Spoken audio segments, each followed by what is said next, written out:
একই দিনে একসঙ্গে মিনি কিচেনের নতুন সেটআপ আর পয়লা বৈশাখের আয়োজন। বাঙালিয়ান ভাইবস দেখতে হলে শেষ পর্যন্ত ভিডিওটি ওয়াচ করুন। হাই, ইটস মি ইমা। সবাইকে পয়লা বৈশাখের অনেক অনেক শুভেচ্ছা জানিয়ে শুরু করছি আজকের ভিডিও।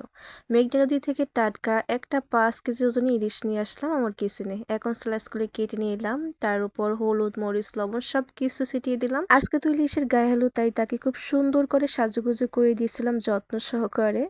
তাকে এখন ফ্রাই করা হবে। তার আগে চলো আমি অল্প সময়ের মধ্যে কিভাবে আমার মিনি কিচেনটাকে ডেকোরেশন করলাম। খুবই অল্প সময়ের মধ্যে আমি আজকে ভাবিই নেই যে এখানে আমি আজকে ডেকোরেশন করব, আবার এখানে বৈশাখের আয়োজনও হবে।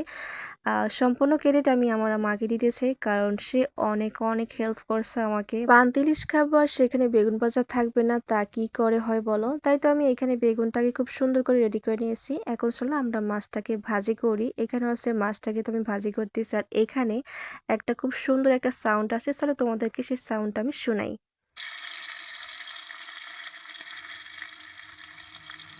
আমার বসাবাজি থেকে এই সাউন্ডগুলো আমার কাছে এত এত বেশি ভালো লাগে। আমি চাই যে সব সময় যে এরকম ভিডিওগুলো তোমাদের সঙ্গে শেয়ার করতে, বাট মাঝে মাঝে আর কি ভয়েস দিতে হয়, এই জন্য আর কি দেওয়া। আজকে ভিডিওটা একটু লং হবে, কিন্তু তোমরা একদমই বোরিং হবে না, কারণ আমি সেরকম ভাবে আজকে ভিডিওটা মেক করলাম যাতে তোমরা বোরিং ফিল একদমই না হতে পারো।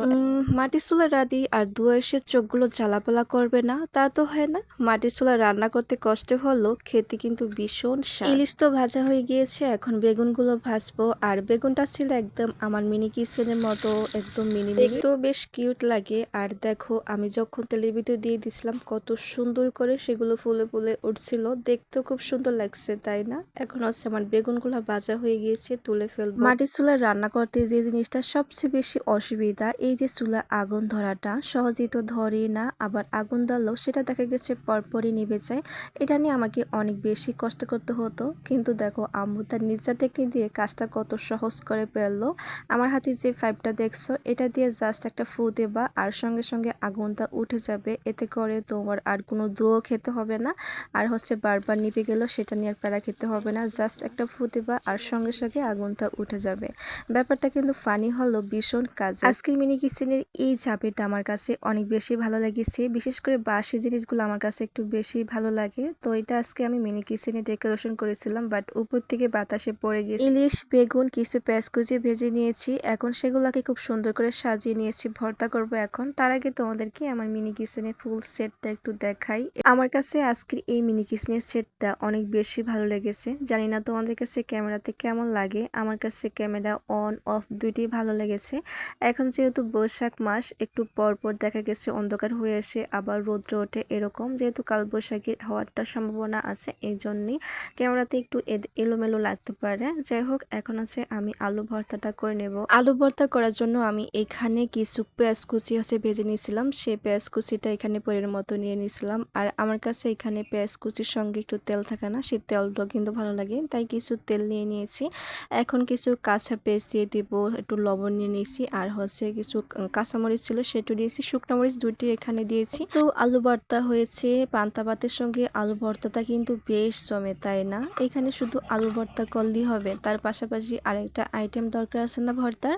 তার জন্য এখানে আমি চিংড়ি শুটকিটাকে খুব সুন্দর করে ভেজে তারপরে ধুয়ে এখানে হচ্ছে ভর্তাটা করতে শুরু করে দিলাম। বাঙালিদের জন্য পয়লা বৈশাখ প্রতিটা দিন, প্রতিটা সেকেন্ডে, কারণ হচ্ছে বিশেষ করে আমার মতো যে বাঙালি ঘরে ঘরে আছে, তার জন্য প্রত্যেকটা দিনই পয়লা বৈশাখ। কারণ সকালবেলা হলে পান্তা ভাত, ডিম ভাজি, যে কোনো ভর্তা আর সঙ্গে কাঁচামরিচ বা শুকনা মরিচ যে কোনো একটা হলেই হবে। সো এটার জন্য আমার স্পেশাল কোনো দিনের প্রয়োজন হয় না, তাই প্রতিটা দিনই আমার জন্য পহেলা বৈশাখ। এখানে আমার সব ভর্তা হয়ে গিয়েছে, এখন আমি সার্ভ করে নিব।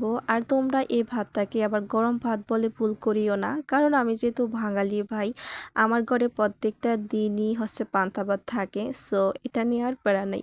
তো এখানে আমি ভর্তা নিয়েছি, বেগুন নিয়েছি, ইলিশ মাছ দিয়েছি, সঙ্গে পেঁয়াজ কুচি নিয়ে নিলাম, তারপর কাঁচামরিচ, শুকনা মরিচ দুটি নিয়ে নিয়েছি। আর সবচেয়ে যে জিনিসটা আমার কাছে ভালো লাগে, মাছ ভাজার পরে যে তেলটা থাকে, বিশেষ করে ইলিশ মাছটা, সেটা কিন্তু আমার কাছে ভীষণ ভালো লাগে গরম ভাত, পান্তা ভাত দুইটার সাথে। প্লেট তো সাজানো হয়েছে, চলো এখন খাই। সবাইকে শুভ নববর্ষ। বাঙালি ঘরে ঘরে আনন্দ এবং সুখ ভরে উঠুক।